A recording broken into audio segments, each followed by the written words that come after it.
Top Squad 2026-27, the Brain Bosses.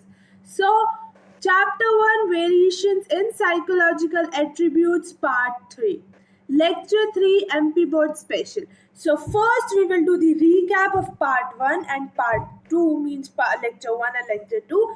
Then we will go on with the Lecture 3.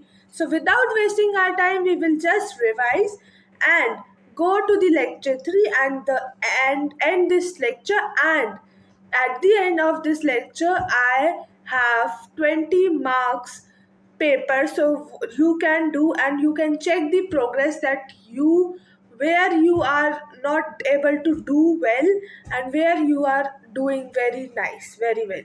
So let's start the recap. Okay, so what did we study? Quick recaps. Okay, so lecture 1 and lecture 2 recap. Galton believed genes are everything. हमने पढ़ा था कि Galton ये believe करता है कि जो jeans है वो सब कुछ है. इन्वायरमेंट कोई रोल नहीं प्ले करता बच्चे को अपब्रिंग करने में. इन्वायरमेंट कोई रोल नहीं प्ले करता, सिर्फ जीन्स ही है. जो जीन्स उनको माँ बाप से मिलने होते हैं वही यूजफुल होते हैं. पर ये आधा गलत है. क्यों? क्योंकि इन्वायरमेंट का भी कुछ रोल होता है हमको, मतलब अपब्रिंग करने का. सिचुएशन अगर वो देता है तो हम उस सिचुएशन में कैसे रिएक्ट करते हैं तो वो है. ठीक है. सो जीन गैंग, इसलिए मैंने रखा इसका नाम जीन गैंग. अब देखो इंडिविजुअल डिफरेंसेस. मैंने आपको बताया था इंडिविजुअल डिफरेंसेस. तो इंडिविजुअल डिफरेंसेस का मैंने आपको डेफिनेशन भी दी थी जो बहुत इंपॉर्टेंट है. तो individual differences refers to the distinctiveness and various. Sorry, देखो आइज बंद करके मेरे साथ इसका डेफिनेशन बोलो. तो individual differences refers to the distinctiveness and variations among people's characteristics and behavioural pattern. एक बार बोले, individual differences refers to distinctiveness and variations among people's characteristics and behavioral pattern. ठीक है. तो ये इंडिविजुअल डिफरेंस है.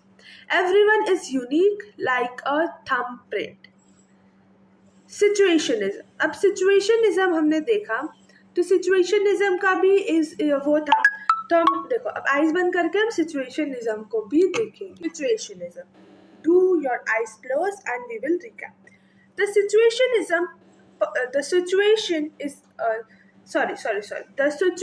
is perspective view of human. The situation is perspective view of human behavior relatively more as a result of influence of external factors. Okay, तो ये देखो.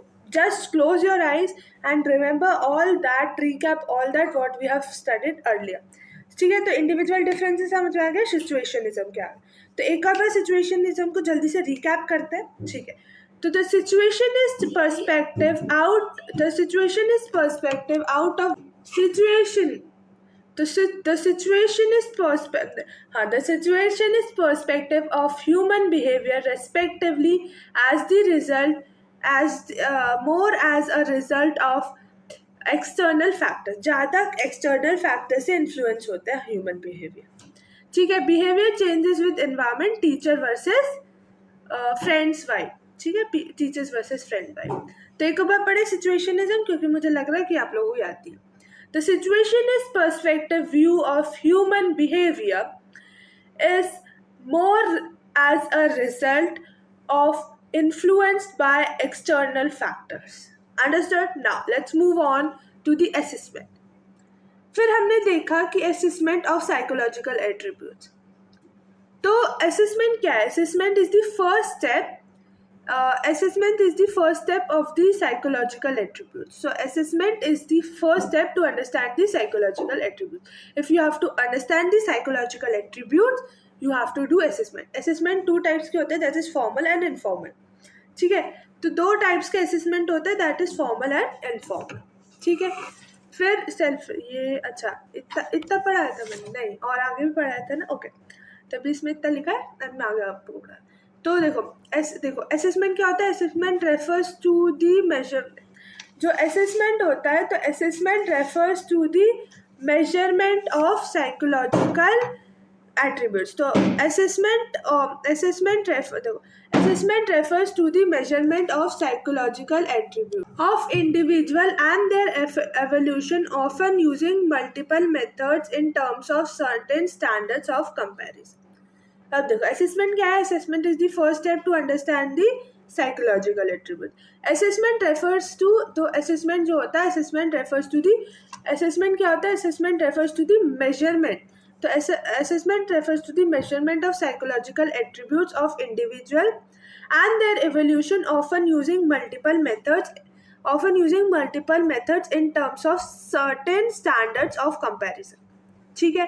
अब जो साइकोलॉजिस्ट होते हैं वो ट्रेंड इन, मतलब जो साइकोलॉजिस्ट होते हैं वो usually trend in making formal assessment. ठीक है, फॉर्मल असेसमेंट में ट्रेन होते हैं. ठीक है, तो एक बार असेसमेंट की डेफिनेशन याद करते हैं जल्दी जल्दी फटाफट. ठीक है, तो assessment refers to the measurement of psychological attributes of individual and their evolution, often using multiple methods in terms of certain standards of comparison. Understood? तो समझ में आया. फिर हम साइकोलॉजिकल असेसमेंट यूजर, अब देखो हम देखते हैं फिर psychological assessment using testing. Psychological assessment uses testing procedure में क्या है, to evaluate abilities, behaviour and personal qualities of individual. ठीक है, अब फिर हमने पढ़ा सम डोमेन्स ऑफ, हमने सम डोमेन्स ऑफ साइकोलॉजिकल एट्रीब्यूट्स में इंटेलिजेंस, एप्टीट्यूड और क्या देखा था, पर्सनालिटी, वैल्यूज और इंटरेस्ट. ठीक है, हमने ये 5 चीज़ें देखी थी. और फिर हमने पढ़ा असेसमेंट मॉडल. तो असेसमेंट मॉडल्स में हमने psychological test, interview, case study, observation तक हमने पढ़ा. अब हम आज सेल्फ रिपोर्ट से चालू करें. ठीक है, self report, you being your own जज. Self report is a method in which a person provides factual information about himself, herself and or options, beliefs. Self report मतलब कि फॉर एग्जांपल अगर मैं दूँ, मेरे पास ये कॉपी है. ठीक है, मान लो ये मेरे पास कॉपी है. ठीक है, अब मैं तुम्हारे बारे में लिख रही हूँ. ये लड़का, ये अच्छी है, अच्छा ऐसा है, अच्छा हाँ ये अच्छी है, नहीं हाँ इसके पास बहुत वैल्यूज है, हाँ ये पढ़ाई में थोड़ी सी अच्छी है, हाँ बतौलेबाजी में बहुत अच्छी है, और लड़केबाजी में भी थोड़ी बहुत ही अच्छी है. ठीक है, और क्या बोलता है, बातों में भी बहुत अच्छी है, बतौलेबाजी भी अच्छी करती है, बैक बेंचर है, ये है. तो मैंने ये क्या बनाया, मैंने ये रिपोर्ट बना के तैयार कर दी. मैंने रिपोर्ट बनाकर तैयार करी कि भाई ये देखो ये मेरी रिपोर्ट बन गई. ठीक है, तो अपने बारे में तो सेल्फ रिपोर्ट, खुद को खुद ही जज कर रहे हो. अच्छा मेरी पढ़ाई अच्छी नहीं है, तो मैंने पढ़ाई अच्छी नहीं है. ठीक है, बतौलेबाजी में अच्छी कर लेती हूँ. ठीक है, तो ऐसे सेल्फ रिपोर्ट, खुद को ही जज कर रहे हो. मेकअप सेंस भी ठीक ठाक है, अच्छा है, बहुत ही अच्छा है मेकअप सेंस तो. ठीक है, तुम लोगों का ओके. तो ऐसा होता है, ये सेल्फ रिपोर्ट होते हैं.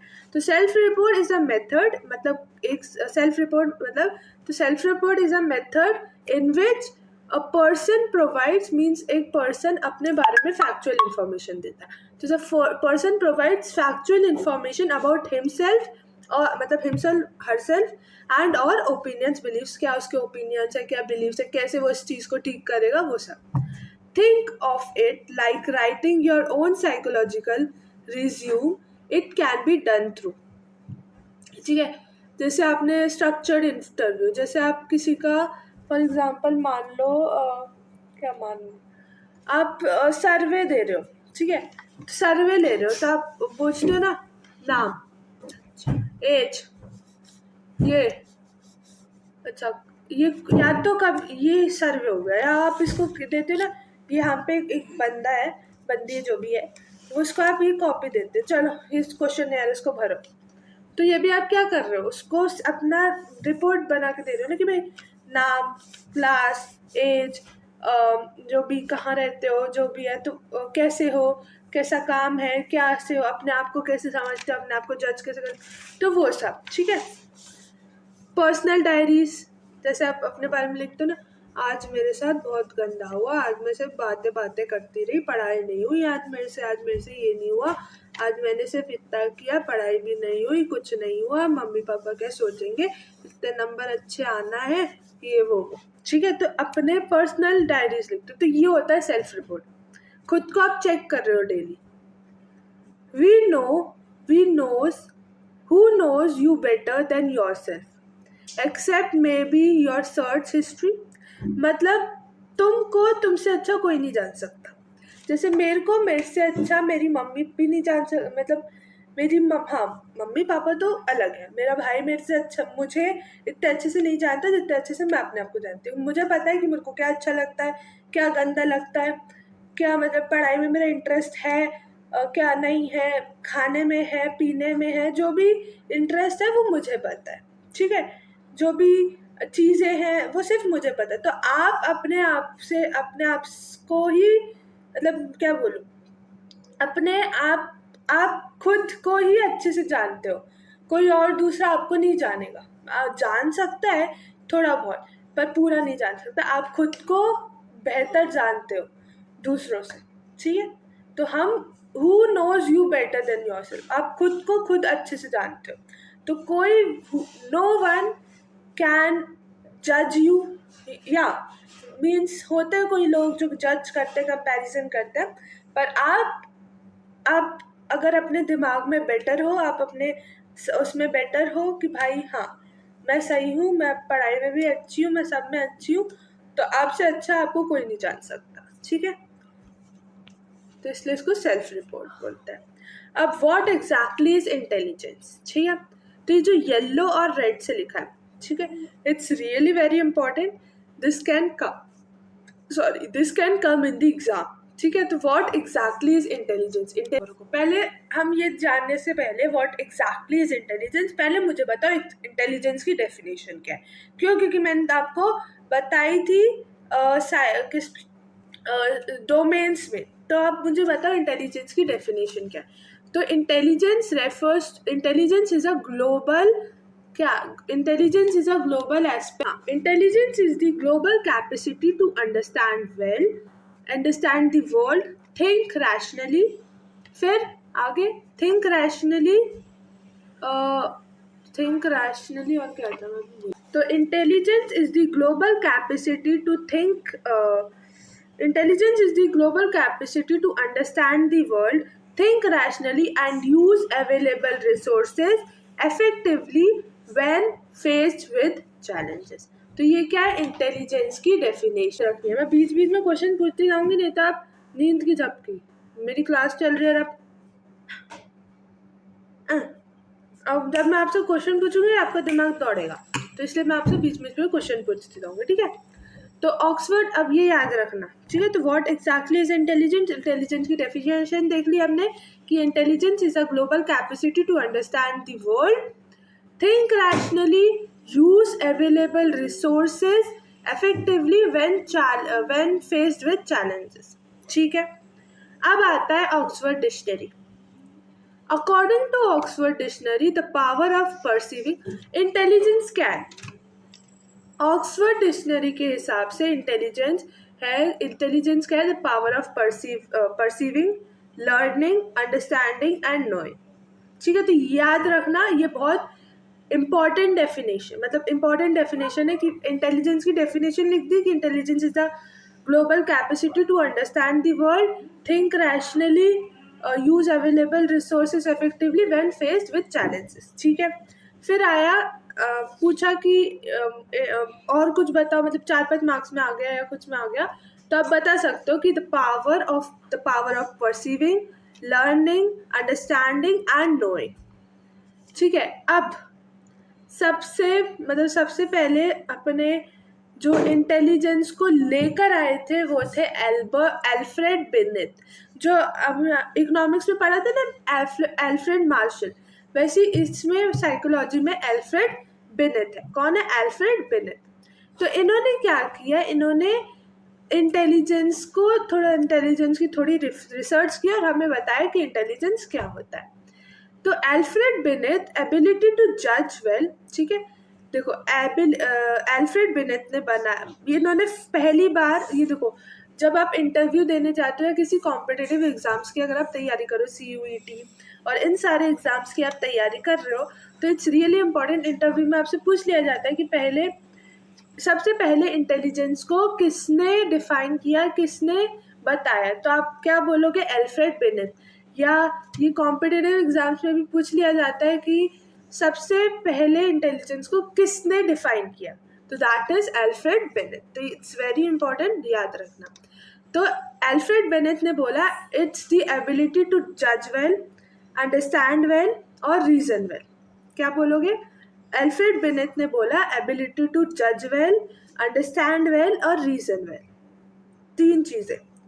एबिलिटी, ये जो इंटेलिजेंस है वो एबिलिटी टू जज वेल, अंडरस्टैंड वेल और रीजन वेल, ठीक है। फिर आते हैं दूसरे, डेविड विक्सलर। तो डेविड विक्सलर क्या बोलते हैं? The global and aggregate capacity to act purposely, think rationally and deal effectively. ये डेविड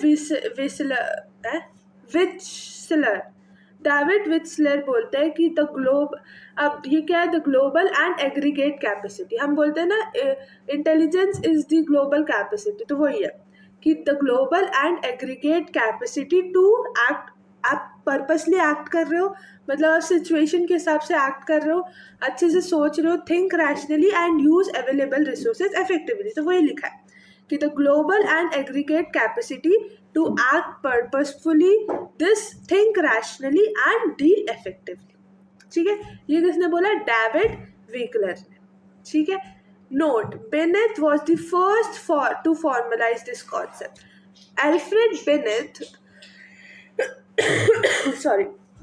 एल्फ्रेड बिनेट जो था, was the first one to formalize this concept, intelligence concept, okay? So Alfred Binet, okay?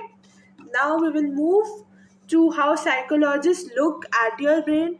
कैसे psychologist brain पढ़ते हैं, कैसे psychologist आपका brain को देखते हैं, वो हम देखते हैं। तो साइकोमेट्रिक अप्रोच और एक होता है इन्फो प्रोसेसिंग अप्रोच। 2 अप्रोच है, दैट इज पहला साइकोमेट्रिक अप्रोच, दूसरा इन्फो प्रोसेसिंग अप्रोच। पहला साइकोमेट्रिक अप्रोच और एक इन्फो प्रोसेसिंग अप्रोच। इसमें आपको डिफरेंस भी आ सकता है, तो देखो ये किसने बोला था? ये बोला था, हाँ, ये देखते रुक जाओ, बताऊंगी अभी किसने बोला था, ठीक है। तो साइकोमेट्रिक अप्रोच और इन्फो प्रोसेसिंग अप्रोच के बीच में आपको डिफरेंशिएशन भी आ सकता है। तो जो साइकोमेट्रिक अप्रोच है, ठीक है, तो साइकोमेट्रिक अप्रोच है focuses on the structure of intelligence. Psychometric approach जो है वो फोकसेस ऑन द स्ट्रक्चर, जो जिस स्ट्रक्चर में इंटेलिजेंस है उस स्ट्रक्चर को एग्जामिन करता है। फोकस करता है कौन? Psychometric approach. तो psychometric approach focuses on the structure of intelligence, treat it as N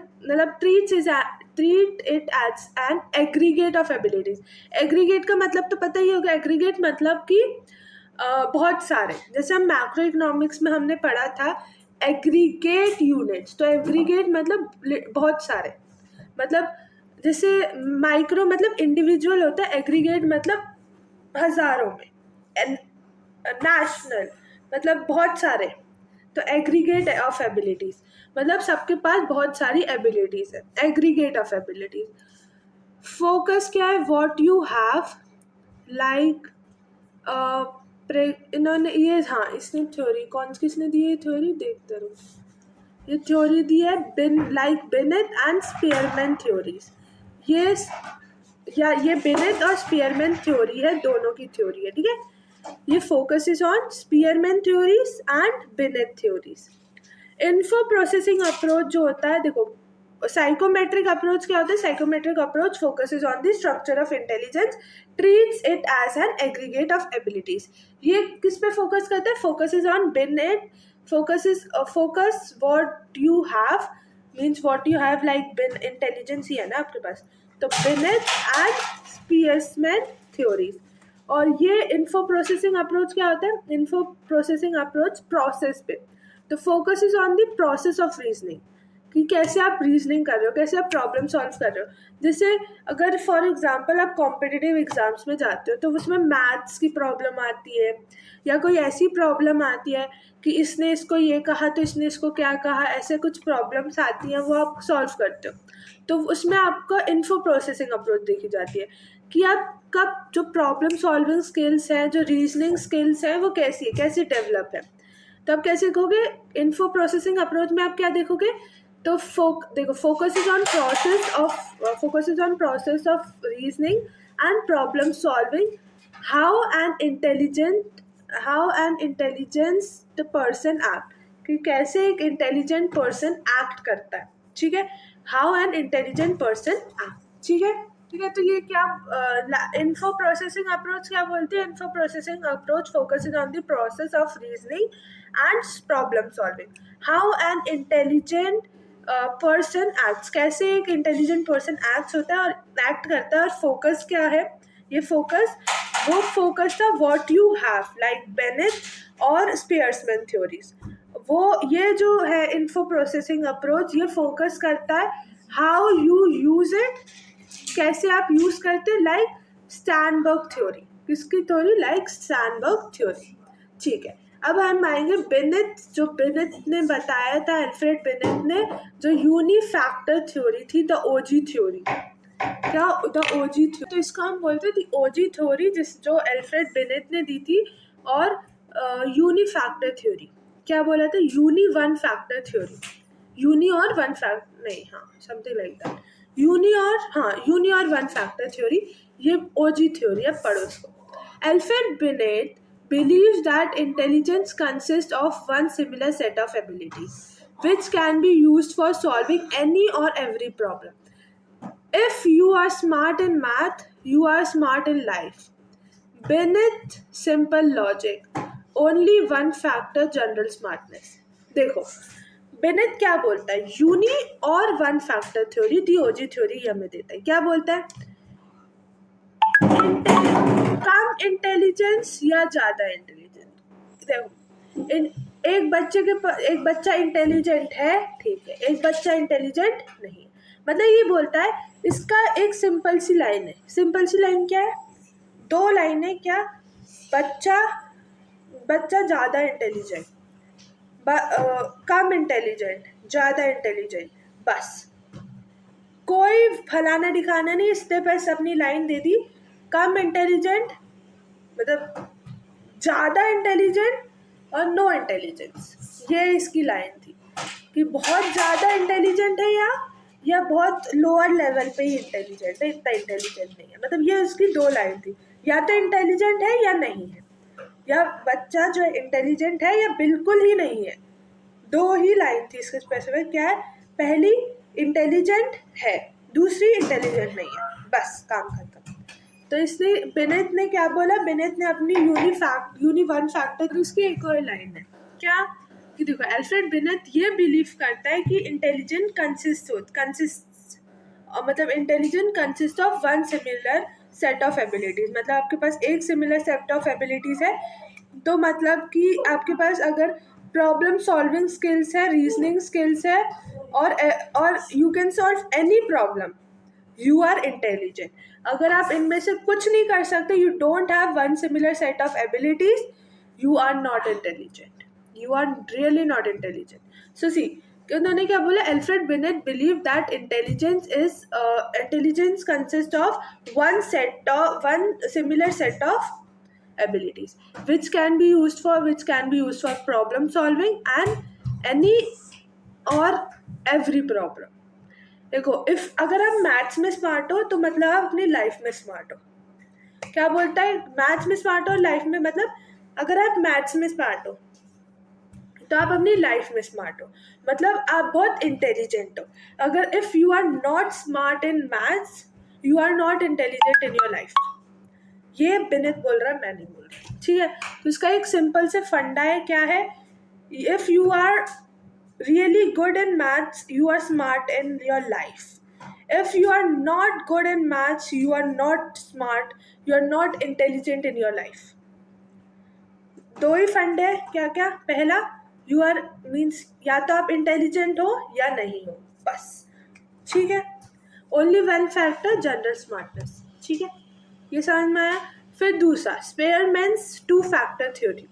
Spearman ने भी दो फैक्टर थ्योरी दी स्पेयरमैन ने भी. क्या दी? सी स्पेयरमैन, देखो जितने भी मैं नाम दे रही हूँ, जैसे पहला एल्फ्रेड बेनेट, जिसने पहली बार इंटेलिजेंस को लाया. दूसरा, स्पेयरमैन्स टू फैक्टर थ्योरी, जी वर्सेस एस, मतलब कि इसने दो फैक्टर थ्योरी दी, पहली जी और एस. मैं आपको बताऊंगी इसको. तो ये आया था 1927 में, चार्ल्स स्पीयरमैन, जिसका नाम था Charles Spearman. 1927 used factor analysis to split intelligence into to.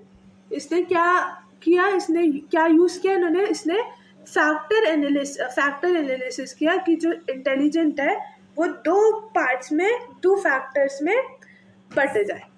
तो पहला फैक्टर था जी, दूसरा फैक्टर था एस.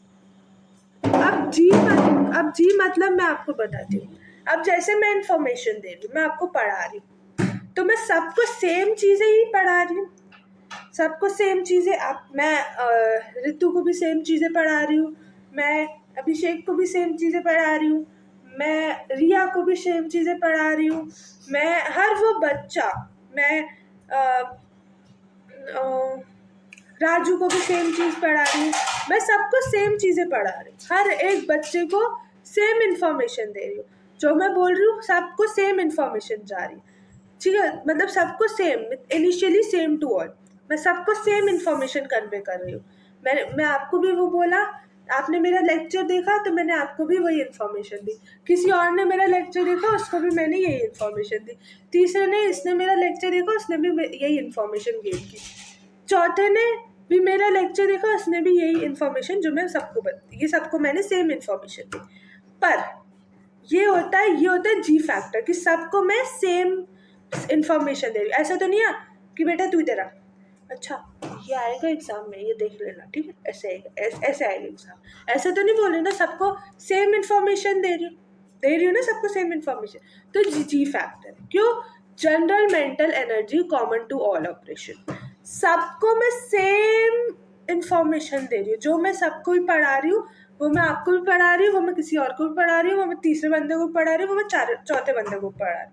हर वो इंसान को सेम इन्फॉर्मेशन मिल रही है, ठीक है. तो वो जी फैक्टर है. ये क्या है? जी फैक्टर, कि इनिशियली सेम टू ऑल, सबको सेम इंफॉर्मेशन पहुंच रही है, जो मैं बोल रही हूँ वो इंफॉर्मेशन सब तक पहुंच रही है. दूसरा फैक्टर एस फैक्टर ये बोलता है कि जैसे अब देखो, रिया ये करेगी, रिया अच्छे, मतलब ऐसे अच्छे नोट्स बनाएगी, अच्छे से शॉर्ट नोट, पहले अच्छे नोट्स बना दिए, फिर शॉर्ट नोट्स, 1 पेजर नोट्स बनाए, फिर ये बनाए, ठीक है. और दूसरा राजू क्या कर रहा है, नोट्स भी बना रहा है, शॉर्ट नोट्स भी बना रहा है, और बुक में अंडरलाइन भी करते चल रहा है. तीसरा अभिषेक क्या कर रहा है, शॉर्ट नोट्स भी बना रहा है, लॉन्ग नोट्स भी बना रहा है, बुक में भी अंडरलाइन करते जा रहा है, और जो उसको जो समझ में आ रहा है वो समझ भी रहा है, ठीक है. तो ये सब, अब जो उसको समझ में आ रहा है सब समझ रहा है. तो अब क्या कर रहे हैं, सब लोग अलग अलग चीज़ें कर रहे हैं. एक बंदा सिर्फ नोट्स बना रहा है, दूसरा बंदा नोट्स बना के हाईलाइट भी कर रहा है बुक में, तीसरा बंदा नोट्स भी बना रहा है, शॉर्ट नोट्स भी बना रहा है, और बुक में भी हाईलाइट कर रहा है, चौथा बंदा नोट्स भी बना रहा है, शॉर्ट नोट्स भी बना रहा है, बुक में भी हाईलाइट कर रहा है, और बाद में रिवाइज भी कर रहा है, और अच्छे से समझ भी रहा है, ठीक है. तो सबकी अलग अलग है. उसने किसी और तरीके से समझा, तुमने किसी और तरीके से समझ लिया, तुमने किसी और तरीके से समझा, उसने किसी और तरीके से समझा, और उसने अपने नोट्स अपने हिसाब से बनाए, जो भी उसको अंडरस्टैंडिंग हुई उस हिसाब से उसने नोट्स बनाए. तो ये होता है एस फैक्टर. अपने हिसाब से आप नोट्स बना रहे हो, आपको इन्फॉर्मेशन तो सेम मिल रही है, तो इन्फॉर्मेशन सेम मिल रही है, मतलब जी फैक्टर. एस फैक्टर आप उसे बोलोगे, आप अपने यूनिक तरीके से नोट्स बना रहे हो. कोई उन नोट्स को, कोई सिर्फ नोट्स बना रहा है, कोई नोट्स बनाते बनाते उसको बुक में हाईलाइट भी कर रहा है, कोई नोट्स भी बना रहा है, शॉर्ट नोट्स भी बना रहा है, बुक में भी हाईलाइट कर रहा है और अच्छे से समझता भी चल रहा है, रिवाइज भी कर रहा है। ठीक है, तो ये ना अपनी अपनी अलग अलग फीचर्स होते हैं, अपने अलग अलग कैरेक्टरिस्टिक्स होते हैं। तो ये एस फैक्टर कि मैंने जो समझाया आप लोगों को वो आपने कैसे समझा, कैसे उसको लिखा, तो वो होता है एस फैक्टर। क्या वो होता है? S factor. अब देखो क्या लिखा है। तो सब अपना अलग अलग टास्क कर रहे हैं, कोई नोट्स बना रहा है सिर्फ, कोई नोट्स बनाने के साथ ही अंडरलाइन भी कर रहा है, कोई नोट्स भी बना रहा है, शॉर्ट नोट्स भी बना रहा है, अंडरलाइन भी कर रहा है और अच्छे से समझ भी रहा है, उससे बाद में आके रिवाइज भी कर रहा है। ये सारी चीज़ें वो कर रहा है। तो अपनी अपनी आप यूनिक फीचर्स जो है, मतलब specific abilities for unique feature, तो specific abilities for unique task. ये जो टास्क मैंने आपको दिया, टास्क जो आप कर रहे हो, मेरी बात सुन के आप लिख रहे हो, नोट्स बना रहे हो, तो ये क्या है कि आप एक अपना इंडिविजुअल टास्क कर रहे हो। वो सिर्फ नोट्स बना रहा है, आप नोट्स बनाने के साथ भी बुक में हाईलाइट कर रहे हो, वो शॉर्ट नोट्स और बुक में भी हाईलाइट कर रहा है। तो ये सारी इंडिविजुअल यूनिक टास्क कर रहे हो, इंडिविजुअल कर रहा है ना, साथ में तो नहीं कर रहे हो ना।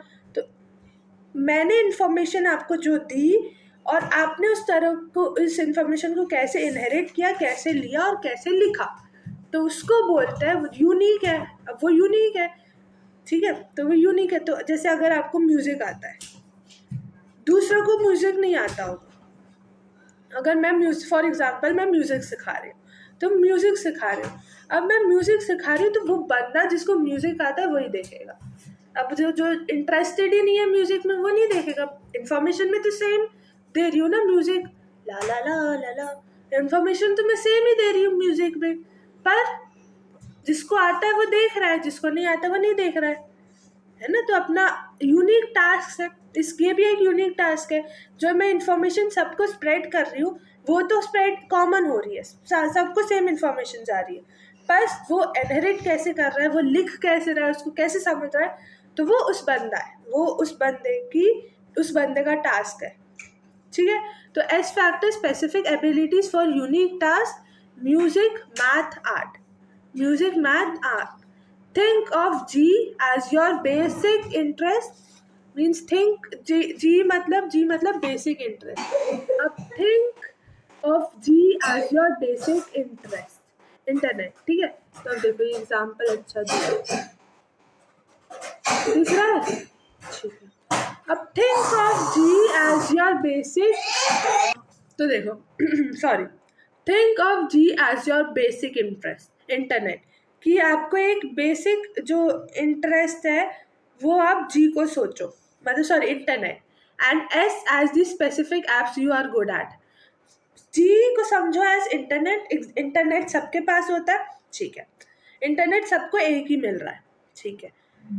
जी को आप मान लो कि एक जी फैक्टर एक इंटरनेट है जो सबको कॉमनली मिल रहा है।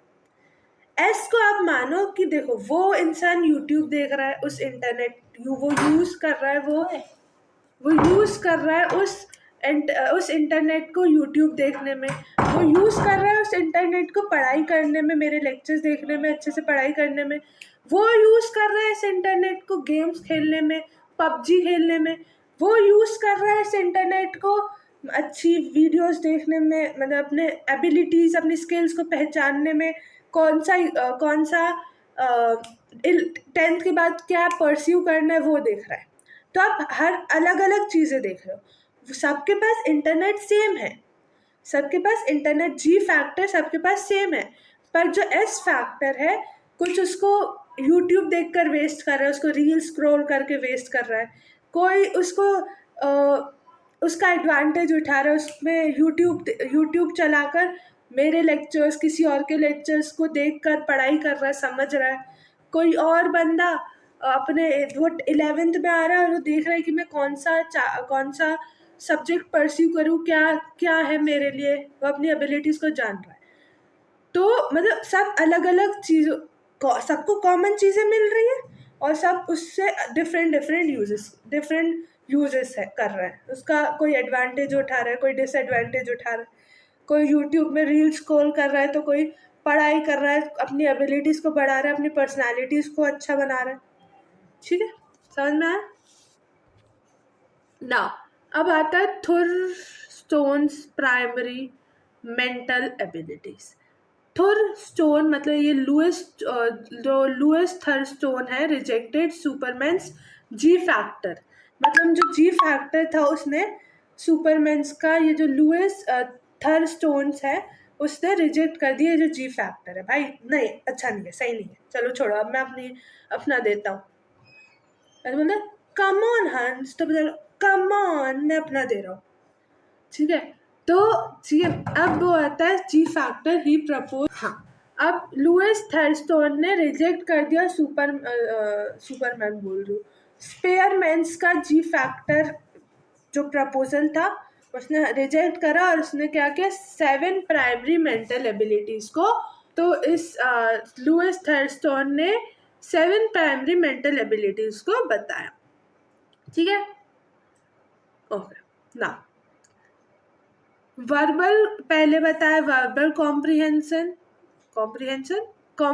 सॉरी, पहले बताया वर्बल कॉम्प्रिहेंशन, फिर न्यूमेरिकल एबिलिटीज, पहला verbal comprehension, numerical abilities, spatial relations, perceptual speed, word fluency, memory, inductive reasoning, ठीक है। तो मैंने 7 चीजें क्या क्या बोली, verbal comprehension, numerical verbal comprehension, numerical ability, spatial relation, perceptual speed, word fluency, memory और इंडक्टिव रीजनिंग, ये सब किसने दिया, लुइस थर्स्टोन ने बोला ये 6-7 चीजें, verbal comprehension, numerical abilities, spatial relations, फिर स्पीड कौन सी वो मैं भूल गई, perceptual speed, word fluency, memory, inductive reasoning, ठीक है। ये 7 चीजें, नो जी फैक्टर, ठीक है। नाउ जेनसेंस लेवल्स एंड गिलफोर्ड्स क्यूब, ठीक है, इतने समझ में आई। नहीं रुक जाओ, ये जो क्या है स्पीयरमैन्स थ्योरी है ना, ये फॉलोड बाय लुइस थर्स्टोन, इसने रिजेक्ट नहीं किया था, इसने फॉलो किया था, तो स्पीयरमैन ने फॉलो किया इसके लुइस सॉरी जो स्पीयरमैन फॉलोड लुइस थर्स्टोन, उसने लुइस थर्स्टोन से ये, ठीक है, सन में रिजेक्ट नहीं किया, इसमें ऐसा कुछ नहीं लिखा। अब आता है जेनसेंस लेवल्स, मतलब ऑर्थर जेनसेन और गिलफोर्ड क्यूब। ऑर्थर जेनसेंस लेवल्स मतलब ऑर्थर जेनसेंस लेवल्स क्यों बोलते हैं, क्योंकि इसने लेवल दिया, लेवल 1 और लेवल 2। लेवल 1 ने इसने बोला एसोसिएटिव लर्निंग, दूसरे में इसने बोला लेवल 2 में कॉग्निटिव कॉम्पिटेंस। अब देखो लेवल 1 में इसने क्या बोला, एसोसिएटिव लर्निंग मतलब output is equals to input, ठीक है। आउट लेवल मतलब कि जो जैसे हम बोलते हैं ना रट्टाफिकेशन, अब कुछ बच्चे ऐसे होंगे जो लास्ट तक काम को रखते हैं, जैसे एग्ज़ाम आ रहा है, एग्ज़ाम आने में 4-5 दिन है, फिर 2 दिन बचे, फिर 1 दिन बचा, मतलब कल ही एग्ज़ाम सीधा, तो वो रात को बैठेंगे, सारा जो भी 4-5 घंटे में उन्हें समझ में आया, धा अच्छा ये भी इंटरेस्ट, ये भी पढ़ लिया, अल्फ्रेड बिनेट, चार्ल्स स्पेयरमैन, ये भी पढ़ लिया, जो समझ में आया एग्ज़ाम में जाके उसको उल्टी कराते हैं, वो सब लिखाते हैं एग्ज़ाम में जाके। तो ये होता है एसोसिएटिव लर्निंग, मतलब आपको जो इनपुट आपने लिया और जो आपने उल्टी कर दी आउटपुट।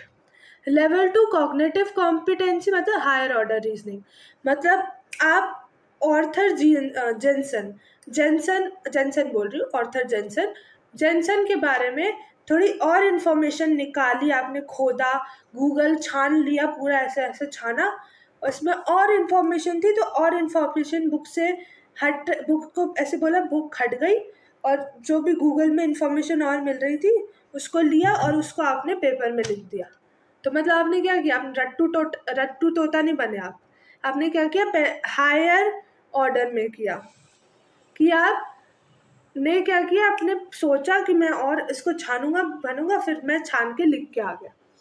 तो मतलब आप हाई ऑर्डर रीजनिंग बहुत अच्छे से आप उसको पहले सर्च किया, आपने अच्छे से किया, और उससे जो बुक में लिखा था उसके अलावा भी आप लिख के आए, तो ये कॉग्निटिव कॉम्पिटेंसी है, ठीक है, कॉग्निटिव कॉम्पिटेंसी है, ठीक है। फिर आता है जेपी गिलफोर्ड। ये जो नाम है ना, ये जो नाम है, जो एल्फ्रेड बिनेट, चार्ल्स पियर्समैन, फिर लुइस थर्स्टन, फिर ऑर्थर जेनसेन, फिर जेपी गिलफोर्ड, ये जो नाम है really it's really very important, ठीक है। तो ये याद रखना, ऑर्थर जेनसेन की लेवल्स की थ्योरी, लेवल 1 में इसने बताया था associative learning, output is equals to input, और लेवल 2 में इसने बताया कॉग्निटिव कॉम्पिटेंसी, मतलब हायर ऑर्डर रीजनिंग, ठीक है। फिर जेपी गिलफोर्ड ने क्या बोला, एसओआई मॉडल। एसओआई मॉडल मतलब कि the cube model has 3 dimensions. The cube model, जो क्यूब मॉडल है उसमें 3 डायमेंशन है, क्या, कंटेंट्स, ऑपरेशंस और प्रोडक्ट्स। 3 डायमेंशंस कौन कौन से हैं, product, operation, content, product, operation, content, ये 3 मॉडल है, ठीक है। ये 3 मतलब ऑपरेशन, कंटेंट्स और product is equals to 180 cells, total 180 cells है। Operation what you do, product मतलब देखो ये क्या लिखा है, पढ़ो। Operations what you do, products what you get. Operation वही होता है कि अगर फॉर एग्जांपल कोई मरीज पेशेंट बीमार है तो आप क्या करते हो, उसका ऑपरेशन करते हो।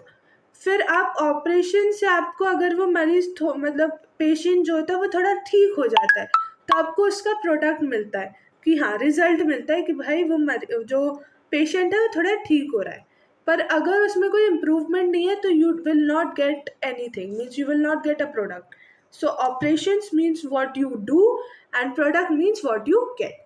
तो इसमें याद रखना, जेपी गिलफोर्ड ने 3 डायमेंशंस दिए, दैट इज एसओआई। एस से क्या होगा, देखो, पहला ऑपरेशन, प्रोडक्ट और कंटेंट, ठीक है, समझ में आया, तो ये याद रखना। अब हम पढ़ते हैं मल्टीपल इंटेलिजेंस के बारे में। किसके बारे में, मल्टीपल इंटेलिजेंस के बारे में, ठीक है। मल्टीपल इंटेलिजेंस के बारे में अब हम पढ़ते हैं। थ्योरी ऑफ मल्टीपल इंटेलिजेंस ये हॉवर्ड गार्डनर ने दी। किसने, हॉवर्ड गार्डनर ने। गार्डनर बोलता है कि एक सिंगल एंटिटी ऑफ इंटेलिजेंस नहीं होती, intelligence is not a single entity. Intelligence एक भी होती है, 2 भी हो सकती है, 3 भी हो सकती है, मल्टीपल भी हो सकते हैं, कोई बात नहीं। तो गार्डनर क्या बोलता है, Gardner says intelligence is not a single entity. तो intelligence is not a single entity, it is a collection of independent intelligence. ये एक कलेक्शन है इंडिपेंडेंट इंटेलिजेंस का। If someone is bad at math, they might be a genius at interpersonal relationships or music। अगर जैसे Alfred beneath ने बोला, Alfred beneath क्या बोल रहा है, एल्फ्रेड बिनेट ने बोला कि अगर वो मैथ्स में सही नहीं है, मैथ्स में इतना इंटेलिजेंट नहीं है, तो मीन्स वो इंटेलिजेंट है ही नहीं, वो स्मार्ट नहीं है अपनी लाइफ में। अगर वो मैथ्स में स्मार्ट है तो वो अपनी लाइफ में स्मार्ट है, ये एल्फ्रेड बिनेट ने बोला, ठीक है। एल्फ्रेड बिनेट का सिर्फ इतना था कि इफ ये दो फंडे थे, क्या थे, पहला स्मार्ट हो, पूरी तरह से स्मार्ट हो या पूरी तरह से स्मार्ट हो ही ना, ठीक है। पर इसने हॉवर्ड गार्डनर ने क्या बोल रहा है कि जो इंटेलिजेंस का वन सिंगल एंटिटी नहीं होता, बहुत इंडिपेंडेंट इंटेलिजेंस होता है, बहुत कलेक्शन ऑफ इंडिपेंडेंट इंटेलिजेंस बोलते हैं हम इसे। अगर कोई बैड एट मैथ्स है, मतलब मैथ्स उसको आती तक नहीं है, तो शायद वो इंटरपर्सनल रिलेशनशिप में और म्यूजिक में बहुत अच्छा हो। वो मैथ्स में इतना अच्छा नहीं है पर वो हिस्ट्री, ज्योग्राफी और साइकोलॉजी में बहुत अच्छा हो, ठीक है। तो आप किसी को ऐसे जज नहीं कर सकते कि वो भाई मैथ्स में अच्छा नहीं है तो वो स्मार्ट नहीं है, नहीं, मैथ्स में अच्छा नहीं है तो वो किसी और चीज़ में और परफेक्ट हो सकता है। अब इसमें आते हैं 8 टाइप्स इन टोटल, मतलब 8 टाइप्स इन टोटल है, ये देखो ये लिखा है, Howard theory of multiple intelligence, ये दिख रहा है। तो Howard theory of multiple intelligence, Gardner types of intelligence, interpersonal, intrapersonal और ये सब। फिर हम पढ़ते हैं पहला, the 8 powers of your brain, linguistic, word smart, poets, writer, ability to produce language. Language मतलब लिंग्विस्टिक मतलब एबिलिटी टू प्रोड्यूस लैंग्वेजेस। आप बहुत सारी लैंग्वेजेस बोल सकते हो, हिंदी बोल सकते हो, इंग्लिश बोल सकते हो, संस्कृत बोल सकते हो, पंजाबी बोल सकते हो, फ्रेंच बोल सकते हो। तो ये लिंग्विस्टिक है, मतलब ability to produce language. Logical maths मतलब रीजनिंग स्मार्ट, कि आप बहुत अच्छे से, एंड एबिलिटी टू मतलब आप बहुत अच्छे से सोच सकते हो, and ability to think rationally and critically and solve problems. So logical math क्या होता है कि an ability to think rationally and critically and solve problems. फिर स्पैटियल हम किसे बोलते हैं? स्पैटियल हम उसको बोलते हैं, स्पैटियल मतलब an ability to form, pattern मतलब ability to form visual images and patterns. जैसे मान लो आर्किटेक्ट हो गया, या अगर आपने घर को डिज़ाइन करने के लिए किसी को बुलाया, वॉलपेपर लगवाने के लिए बुलाया, तो वो बताएगा यहाँ पे वॉलपेपर, वो अपने दिमाग में एक इमेजिनरी वो बना लेते हैं कि यहाँ पे वॉलपेपर आप ये वाला लगोगे, ये बहुत अच्छा लगेगा, यहाँ पे ये लगेगा तो ये सबसे सुंदर लगेगा, आपका घर चमक जाएगा। ठीक है, तो वो अपने दिमाग में वो रख लेता है। फिर आता है काइनेस्थेटिक। काइनेस्थेटिक मतलब कि बॉडीली काइनेस्थेटिक मानो तो बॉडी स्मार्ट मीन्स आप सर्जन बन सकते हो, एथलीट बन सकते हो, मतलब एन देखो an ability to use whole मतलब पूरा बॉडीली काइनेस्थेटिक को पूरा अच्छे से, the ability to use whole और portions of the body flexible and creatively. आपकी जो, या तो आप पूरे क्रिएटिव हो, पूरे क्रिएटिव हो, फ्लेक्सिबल हो, पूरा हो, या तो आप आधे हो, मतलब थोड़ा सा क्रिएटिव, थोड़े से फ्लेक्सिबल, थोड़े से पढ़ाई में हो, थोड़े से गेम्स में और एथलीट हो, ऐसे। तो bodily kinesthetic and ability to use whole, and ability to use whole और portion of the body flexible और क्रिएटिव। ठीक है, फिर आता है अपना म्यूजिकल। म्यूजिकल मतलब आपको पता है sensitive to pitch and tone. जो सिंगर्स होते हैं वो मतलब जब वो गाते हैं, जब वो उसकी प्रैक्टिस करते हैं तो वो बहुत अच्छे होते हैं। तो म्यूजिकल मतलब an ability to produce and manipulate, तो an ability to produce and manipulate musical rhythms patterns, तो ये सब होता है म्यूजिकल। इंटरपर्सनल मतलब पीपल स्मार्ट, जैसे पीपल स्मार्ट, तो जो पीपल बहुत स्मार्ट होते हैं वो लीडर्स बन जाते हैं, वो टीचर्स बन जाते हैं, जो भी बनता है वो बनता है। तो इंटरपर्सनल मतलब क्या होता है? देखो interpersonal an ability to understand stable, तो an ability to understand subtle aspect of others, मतलब दूसरे लोगों का बिहेवियर समझ पा रहे हो। ठीक है, तो इंटरपर्सनल क्या होता है? An ability to understand subtle aspects of others behaviour. फिर आता है इंट्रापर्सनल। इंट्रापर्सनल मतलब आप सेल्फ स्मार्ट हो, बहुत अच्छे हो, जैसे फीलिंग्स, आप दूसरों की फीलिंग्स आप अपनी फीलिंग्स समझ पाते हो। जैसे कुछ लोग होते हैं ना जिनको मतलब पढ़ाई करते हैं तो मतलब खुद से ही वो अपने आप में मोटिवेशन ले आते हैं, मुझे कोई प्रेस कर रहा है ना कर रहा है कोई प्रॉब्लम नहीं, मैं खुद से पढ़ूंगा, अच्छे मार्क्स लाऊंगा, मतलब खुद को ही मोटिवेट करके रखते हैं। तो वो होता है इंट्रापर्सनल। सेल्फ स्मार्ट मतलब खुद की फीलिंग्स एंड एबिलिटी टू देखो and ability to understand one's feeling, motive and desires. फिर लास्ट में आता है नेचुरलिस्टिक, जैसे नेचर से जिसको बहुत प्यार हो, तो an ability to identify features of the natural world. Features of the natural world आप अच्छे से देख पा रहे हैं। ओके, रुकना नहीं है, थकना नहीं है, तुम्हें खुद को पाना है। तो we are the topper squad, target 10,000 subscribers and 100 out of 100 marks in psychology 2। So अभी कहीं नहीं जाना, 20 मार्क्स का पेपर रखा है। Okay, so 20 mark mock test, part 3 expected questions that can come in this 2026-27 boards. Objective 1 marks. Who gave the two-factor theory? Beneath, Superman क्यों बोल रही हूँ मैं बार बार, स्पीयरमैन और जेंसन। 1 मार्क में जल्दी answer in the comment section. Okay, now very short answer, 2 marks. Define intelligence according to Wechsler. Wechsler के हिसाब से इंटेलिजेंस क्या है उसको डिफाइन करो, ये बहुत इंपॉर्टेंट है, ये आएगा ही, 100% गारंटी आएगा। शॉर्ट आंसर, डिफ्रेंशिएट बिटवीन, बस बोला था ना मैंने ये आएगा। Differentiate between psychometric and info processing approach. 4 marks में 4, जल्दी जल्दी लिखो. शॉर्ट आंसर 4 मार्क्स में फिर से आ गया. ब्रीफली अब देखो एक्सप्लेन करने वो जो 3 dimensions of Guilford's SOI model 4 marks में आ गया. लॉन्ग आंसर कितने मार्क्स का है? 9 मार्क्स का. Explain any 5 types of Gardner's multiple intelligence with example.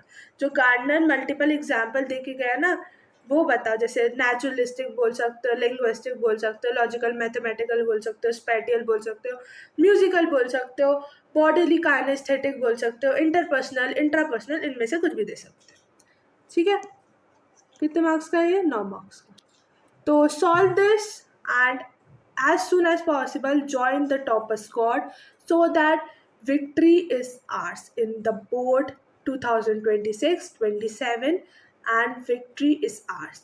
So the quote is रुकना नहीं है, थकना नहीं है, तुम्हें खुद को पाना है.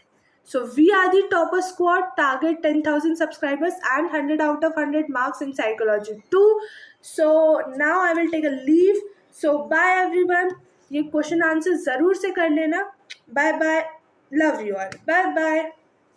पढ़ लेना.